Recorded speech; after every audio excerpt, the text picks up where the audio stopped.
DMK டிவிக்கேன்னு அரசியல் சூழ்ச்சிகளை மட்டுமே எல்லாரும் பேசுறீங்களே, பாதிக்கப்பட்ட மக்களை ஏன் மறந்துட்டீங்க அப்படின்னு இந்த ஒரு குறிப்பிட்ட கேள்வி எல்லாரும் கேக்குறீங்களே. மக்களை பத்தி தானே பேசணும். சரி பேசுறேன், நல்லா கேளுங்க. நேற்றைய தினம் 800 அனல்மின் நிலையத்துல சாரம் சரிந்து 9 உயிர்கள் பலியாகி இருக்குது. இதை ஏங்க சின்ன முதலாளி துபாய் பயணத்தை கேன்சல் பண்ணிட்டு வந்து பார்க்கல?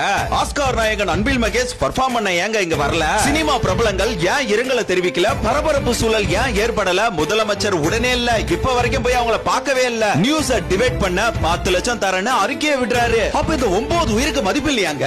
இவங்களும் மனுஷங்க தானே. சினிமா பிரபலங்களே விஜய் மீது வன்மத்தை காட்டிக் கொண்டிருக்கும் காட்டு மிராண்டிங்களே, இப்ப எங்க போனீங்க நீங்க? இப்ப புரியுதா?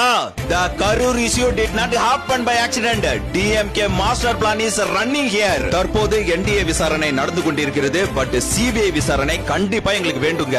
மக்களோட வலியை புரிஞ்சுக்காம நாங்க இல்ல, தளபதி விஜய் அவர்கள் அவங்கள போய் சந்திச்ச பிறகுதான் அரசியல் அடுத்த ஸ்டெப்பே எடுப்பாரு. சோ தர்மத்தின் வாழ்வுதனை சூது கவ்வும், கடைசியில் தர்மமே வெல்லும். தர்மமே வெல்லும் அப்படின்ற வாசகத்தை மறக்காம கமெண்ட்ல சொல்லுங்க. ஆனா ஒண்ணு மட்டும் உறுதிங்க, தர்மம் தாங்க ஜெயிக்கும், நியாயம் தாங்க ஜெயிக்கும். ஆனா கொஞ்சம் லேட்டா ஜெயிக்கும்.